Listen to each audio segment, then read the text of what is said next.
मीना शर्मा और आप देख रहे हैं आवाज इंडिया न्यूज का खास प्रोग्राम। आज आवाज इंडिया न्यूज की टीम ने जयपुर शहर के सांगानेर स्थित हॉस्पिटल रीजन हॉस्पिटल के डॉक्टर मनीष मुंजाल से की मुलाकात और जाना उनकी डॉक्टरी के बारे में, कैसे वह पेशेंट का इलाज करते हैं उसके बारे में, उन्होंने कहां से अपनी एजुकेशन ली और कितने साल हो गए उनको डॉक्टरी करते हुए उसके बारे में। आइए दिखाते हैं मनीष मुंजाल की एक मुलाकात आवाज इंडिया न्यूज टीम के साथ।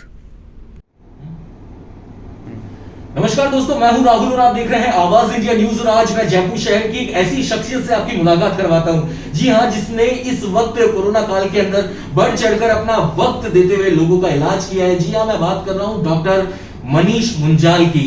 आइए मैं आपसे उनकी मुलाकात करवाता हूं। नमस्कार डॉक्टर साहब, कैसे हैं आप? नमस्कार, मैं बिल्कुल ठीक हूँ। डॉक्टर साहब, कुछ अपने बारे में बताइए। मैं डॉक्टर मनीष मुंजाल, मैं इंटेंसिविस्ट हूँ, एनेस्थेसियोलॉजिस्ट हूँ और क्रिटिकल केयर के केसेस देखता हूँ। और स्पेशली पिछले 1.5 साल से कोविड में मेरा बहुत इंटरेस्ट रहा है। मैं SMS मेडिकल कॉलेज का ही पास आउट हूँ और Indian society of critical care medicine का मैं 6 साल तक नेशनल सेक्रेटरी रहा हूँ। अभी मैं ट्रांसपोर्ट मेडिसिन सोसाइटी का चेयरमैन हूँ और हम लोगों ने कोविड से रिलेटेड कई गाइडलाइंस बनाई हैं जो कि नेशनल रेप्यूटेड जर्नल्स में पब्लिश हुई।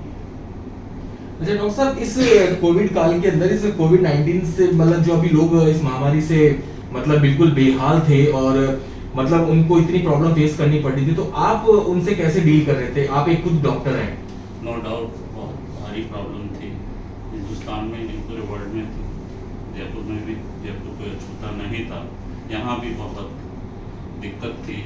हमारे पास बेड्स की कमी थी, हमारे पास ऑक्सीजन की कमी थी, हमारे पास मेडिसिन नहीं थी, हमारे पास मैन पावर की शॉर्टेज थी। फिर भी जितना हो सकता था हमने हमारी तरफ से पूरा करने की कोशिश की। और स्पेशली मैं मेरे रेजिडेंट डॉक्टर्स और मेरे नर्सिंग स्टाफ की तारीफ करूंगा कि उन्होंने 24 घंटे 36 घंटे काम करके कुछ सहयोग करने की कोशिश की कि भाई लोगों को कम से कम तकलीफ हो, पर फिर भी लोगों को तकलीफ रही है।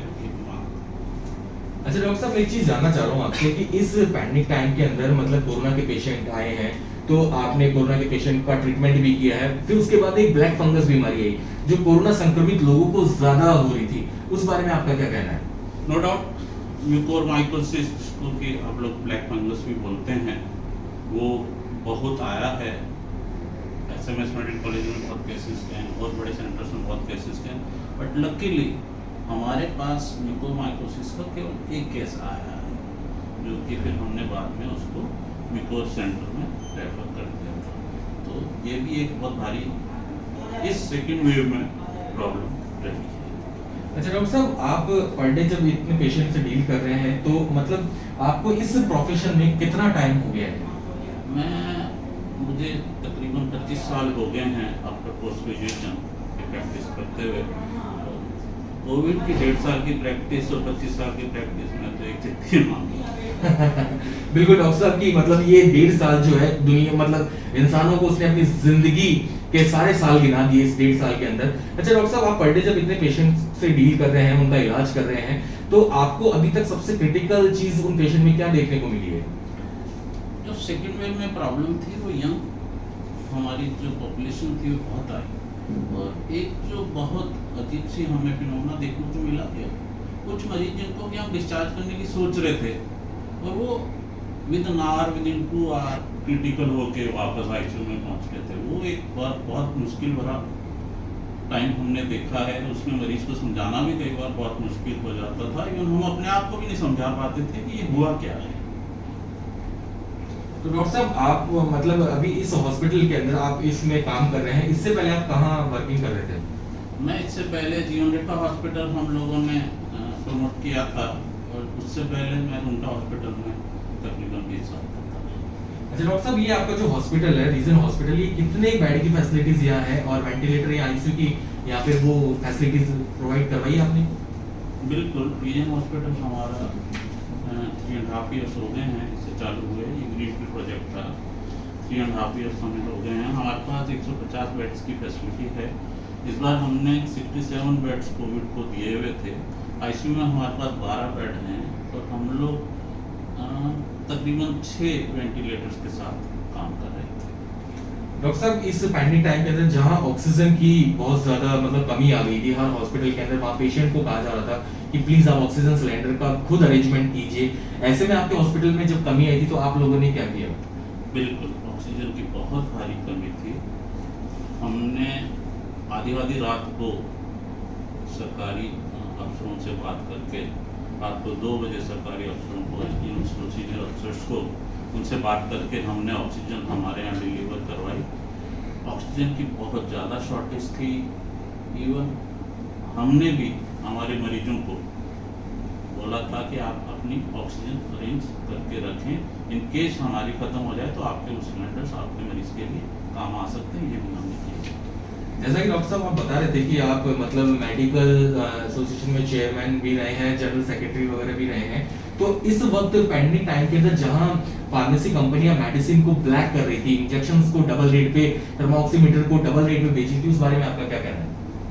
ये जो भी हो रहा था बहुत गलत हो रहा था। एटलीस्ट इंसान को, जिनमें इंसानियत है, उन लोगों को ये काम नहीं करना चाहिए। तो आपने नोट किया होगा कि हॉस्पिटल्स की और डॉक्टर्स की पिछले 1.5 साल में, 2 साल में उन्होंने अपने कोई चार्जेस नहीं बढ़ाए हैं, बट आपको ऑक्सीजन महंगी मिल रही थी, आपको दवाइयाँ ब्लैक में मिल रही थी, और आपकी जो दूसरी चीज़ें होती हैं सिलेंडर से रिलेटेड, ऑक्सीजन डिलीवरी सिस्टम से रिलेटेड या वेंटिलेटर से रिलेटेड जो चीज़ें चाहिए होती हैं या डिस्पोजेबल जो चाहिए होती हैं, उनकी बहुत शॉर्टेज थी। और वो जनता उसे, जो भी उसको ट्रेड कर रहा था, वो ब्लैक में या बहुत महंगा दे रहा था, जो कि एक अच्छी बात है।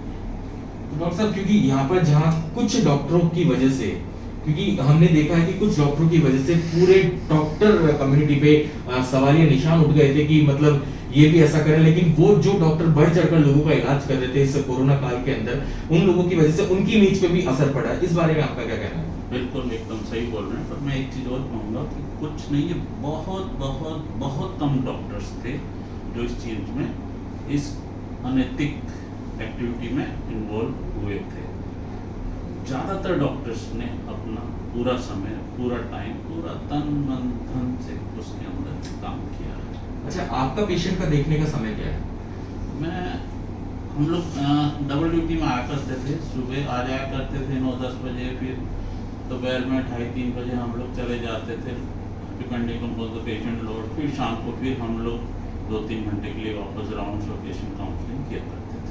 अच्छा डॉक्टर साहब, मैं ये जानना चाह रहा हूँ कि इस पैंडेमिक टाइम के अंदर जहाँ लोगों के पास खाने को पैसे नहीं थे, तो वो इलाज करवाने के लिए बड़े अस्पताल की तरफ रुख नहीं कर पाते थे, क्योंकि वो अफोर्ड नहीं कर सकते थे, इतना महंगा इलाज है, किसी बड़े हॉस्पिटल में ट्रीटमेंट को अफोर्ड नहीं कर पा रहे थे।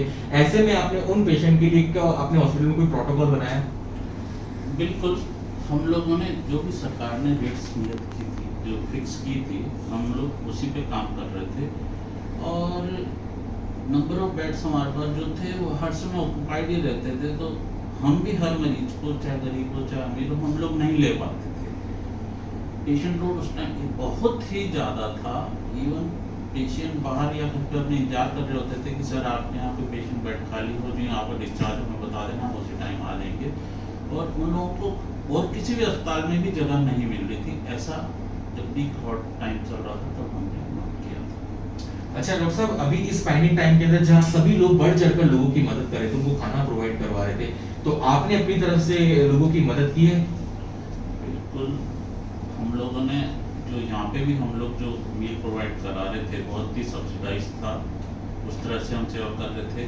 मेरी दोनों डॉटर्स, जो एक डॉक्टर है और एक इंजीनियर है, वो भी कोरोना के लिए, उन दोनों ने भी बहुत समाज सेवा इस बार की है, क्योंकि बाय द वे लकीली वो लोग फ्री हो गए थे दोनों अपने एग्जाम से, तो उन लोगों ने भी अपनी तरफ से पूरी समाज सेवा करने की कोशिश की। अच्छा डॉक्टर साहब, आप जब पेशेंट को देखते हो तो आपकी फीस क्या होती है? हम लोगों की फीस देखो, डॉक्टर्स जनरली जो पैकेज बना हुआ है सरकार की तरफ से, उसी के अंदर वो फीस इंक्लूडेड है, तो हम लोग ऐसा अलग से हमारी फीस नहीं गए। अच्छा, आप इस हॉस्पिटल के अलावा घर पे भी देखते हैं? नहीं, मैं घर पे मरीज नहीं देखता हूँ। हॉस्पिटल से ही समय नहीं मिल पाता, रोज की 100 कॉल अटेंड करना वो नहीं हो पाता था, तो घर पे तो देखने का मतलब काम होता था इस बार। अच्छा डॉक्टर साहब, लास्ट क्वेश्चन कि आप आवाज इंडिया न्यूज की माध्यम से जनता को कोई मैसेज देना चाहते हैं? बिल्कुल, एक आवाज़ इंडिया एक बहुत अच्छा माध्यम है लोगों तक पहुंचने का, और स्पेशली जो नीचे के तबके तक पहुंचने का बहुत अच्छा माध्यम है। और मैं तो जो भी इस ट्रेड से, मेडिकल की ट्रेड से रिलेटेड इस बार लोग थे जिन्होंने कि अच्छी तरह से अपने नैतिक व्यवसाय नहीं किया, उनके लिए एक गुजारिश है कि प्लीज़ जब इस तरह का समय चल रहा हो, महामारी फैली हो, उस तरह में अपनी थोड़ी सी एथिक्स अपने बिजनेस की रखें। तो सुना दोस्तों आपने कि डॉक्टर साहब ने अपने मन की बात कह दी है कि प्लीज थोड़ा सा अपने बिहेवियर में चेंज लाइए, पॉजिटिव सोचिए, 2 गज की दूरी बनाकर रखिए, मास्क को हमेशा लगा कर रखिए, बहुत जरूरी काम होने पर ही अपने घर से बाहर निकलिए, क्योंकि अगर आपको तीसरे चरण से बचना है तो प्लीज अपने दोनों चरणों को अपने घर के अंदर रखिए। और देखते रहिए आवाज इंडिया न्यूज। मैं राहुल, कैमरामैन राजेश के साथ।